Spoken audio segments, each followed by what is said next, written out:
नमस्कार, मैं हूं पवन त्यागी।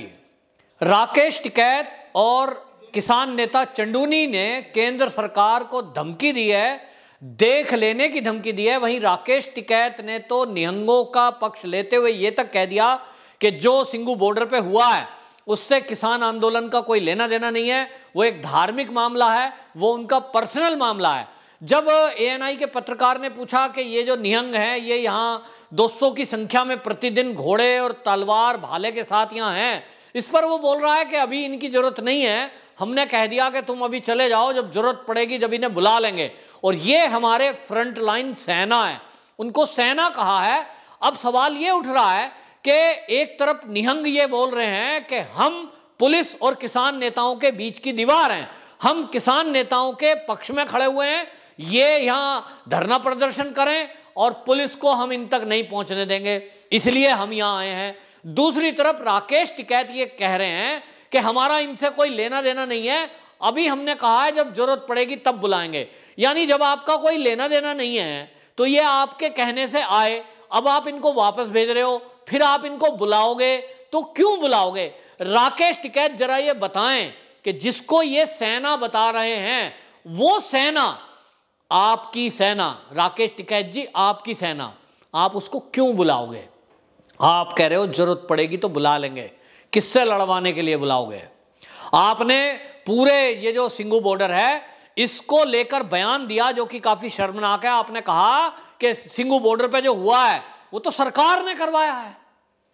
क्यों? आप कहते हो सरकार की इंटेलिजेंस क्या कर रही थी? तो सरकार की इंटेलिजेंस तो सब जान रही है, सरकार की इंटेलिजेंस तो लखीमपुर को भी जान रही थी, लेकिन आपने सरकार की इंटेलिजेंस, सरकार की पुलिस, कानून, किसी पर विश्वास नहीं रखा और कुछ ही मिनटों के बाद आपका बयान आ गया कि लखीमपुर में जो हुआ है वो बीजेपी के नेता ने करवाया है, केंद्रीय मंत्री की साजिश है और केंद्रीय मंत्री इस्तीफा दे और हम आंदोलन करेंगे और तब तक करेंगे जब तक केंद्रीय मंत्री इस्तीफा ना दे दे। किस बयान पर भाई? आपने पुलिस और प्रशासन की जो जांच है, जो एक जुडिशियल मजिस्ट्रेट की निगरानी में हो रही है, उस पर तो आपने भरोसा नहीं रखा। लखीमपुर में आपने तुरंत तत्काल उसको साजिश बता दिया, जिसकी जांच अभी भी चल रही है उसको आपने कहा साजिश। और जहां सरेआम वीडियो है काटते हुए मारते हुए सिंगू बॉर्डर पर, उसको आपने क्या कहा था? आपने कहा था कहीं सड़क पर दुर्घटना हो जाए, इसके लिए कौन जिम्मेदार हो सकता है? ठीक, आपकी मनमर्जी से कोई काम हो, आपके मन मुताबिक जो आपकी राजनीति को सूट करता हो, वहां आप सेलेक्ट कर लेते हो, उसको बताओगे साजिश। और जहां साजिश हुई है उसको आप कह रहे हो दुर्घटना। यह है दोगलापन, और यह दोगलापन पूरा देश देख रहा है। लेकिन राकेश टिकैत जी, आपने इस घटना को पर्सनल बताया है। मैं आपसे एक बात पूछना चाहता हूं, दिल्ली का जो बॉर्डर है सिंगू बॉर्डर, यहां ये घुड़सवार, ये जो तथाकथित खालिस्तानी समर्थक जिनको कुछ लोग निहंग बता रहे हैं, नहीं साहब, निहंग नहीं है, निहंग तो धर्म की रक्षा के लिए हैं और वो धर्म की रक्षा में सिख पंथ की धर्म की रक्षा के लिए वो सेना कभी तैयार हुई थी। लेकिन आप जिस तरह के कारनामे ये देख रहे हैं बॉर्डर एरिया में, जिस तरह से एक पुलिस वाले की हाथ की कलाई काट दी गई थी, जिस तरह से यहां तलवारों से काट दिया गया एक दलित युवक को, ये कार्रवाई किसके खिलाफ की गई है? आप कह रहे हो व्यक्तिगत है, ये एक धर्म का मामला है। धर्म का मामला हो या किसान आंदोलन से जुड़ा हुआ मामला हो, दोनों मामले इस देश के अंदर है और यह देश संविधान से चलता है, कानून से चलता है।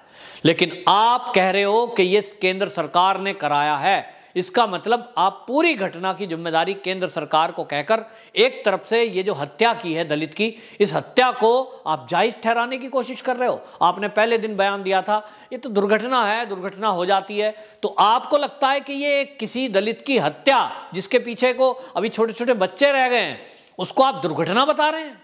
आपको नहीं लगता कि ये गांव से उसको कौन लाया, किसने यहाँ सिंगू बॉर्डर पे उसको रहते हुए भी 20 दिन से ऊपर हो गए थे, वो इन्हीं की सेवा में रह रहा था, तो किसने उसको इस काम के लिए उकसाया? इसकी जांच होनी चाहिए थी। आपका बयान एक जिम्मेदार नागरिक के तौर पर होना चाहिए था कि इसकी गंभीर जांच होनी चाहिए और जो जो इसके पीछे हैं उनको जेल में डालना चाहिए, लेकिन आप एक शब्द नहीं बोलेंगे। दूसरी बात, आज तक 26 जनवरी कांड हुआ, चंदूनी उस 26 जनवरी वाले कांड को, जिसमें कि देश के तिरंगे का अपमान हुआ, पुलिस वालों पे हमला हुआ, तो ये गुरनाम सिंह चंडूनी क्या कह रहे हैं, सरकार हमारे सब्र की परीक्षा ना ले। क्या करोगे भाई? आप धमकी देते हो बीजेपी के लीडरों को, आप धमकी दे रहे हो सरकार को। और चंडूनी ने तो कुछ दिन पहले यहां तक कह दिया था कि लाल किला कांड देखा आपने, वो लाल किला कांड देखा, ऐसे फिर लखीमपुर देखा, अब इसके बाद आप सुधर जाओ। मतलब आप खुद कह रहे हो कि लखीमपुर में जो 4 बीजेपी के कार्यकर्ताओं की हत्या की उसमें आपकी सहमति थी, जिस दलित युवक की हत्या की गई वो आपकी सहमति थी। 26 जनवरी लाल किला कांड जो हुआ, 300 पुलिसकर्मी घायल हुए और वहां पर खालिस्तानी झंडा लहराया गया, ये भी आप ही की परमिशन से हुआ, यानी आपकी सहमति थी। क्या कहना चाहते हो आप? ये चंडूनी, ये राकेश टिकैत, ये केंद्र सरकार को सीधे सीधे धमकी दे रहे हैं, ये चैलेंज कर रहे हैं। क्यों? क्योंकि ये चाहते हैं कि सरकार कुछ इनके खिलाफ कार्रवाई करे और इनको मौका मिल जाए फिर से कुछ युवकों को हथियार थमाने का और आतंकवादी बनाने का, जो कि पहले हमने देखा इस देश में हुआ है कि अगर आपके बीच में कोई भी आ जाए, वो कोई भी हो, उसको इस तरह से हिंसा करेंगे आप, बीजेपी के कार्यकर्ताओं को टारगेट करेंगे। ये भी तो टारगेट किलिंग हुई कि भारतीय जनता पार्टी के कार्यकर्ताओं को आप घेर घेर के मारोगे। 4 कार्यकर्ता लखीमपुर में मार दिए, उन पर आप कहोगे वो हिंसा की प्रतिक्रिया है, वो क्रिया की प्रतिक्रिया हो गई, यानी बीजेपी के कार्यकर्ताओं को चुन चुन कर मारोगे, ये टारगेट किलिंग नहीं है तो और क्या है? तो वहां मौन रहोगे क्योंकि आपको वो राजनीति करनी है, आपको तो कांग्रेस की टूल किट पे काम करना है। कांग्रेस ने आपको शायद ऐसा करने के लिए कहा है, इसलिए आप कांग्रेस के विरुद्ध एक शब्द नहीं बोलोगे। आपको टारगेट करने का जो ठेका मिला है, जो टूल किट मिली है, वो तो बीजेपी के विरुद्ध मिली है, मोदी के विरुद्ध मिली है, योगी के विरुद्ध मिली है, और इसलिए आप योगी को टारगेट करोगे, मोदी को टारगेट करोगे, केंद्र सरकार को टारगेट करोगे। और इसलिए आप कह रहे हो दिल्ली के बॉर्डर पे जो हुआ उसके लिए तो दिल्ली पुलिस की इंटेलिजेंस जिम्मेदार है, उसके लिए तो मोदी जिम्मेदार है। तो आपकी जिम्मेदारी क्या है? आपने जो दिल्ली के बॉर्डरों को घेर कर यहां लोगों को बिठाया हुआ है, आपको बैठे हुए यहां 8 महीने से 10 महीने से ऊपर हो गया, आप क्यों लाए हो लोगों को, क्यों बुलाते हो? आओ, आ जाओ।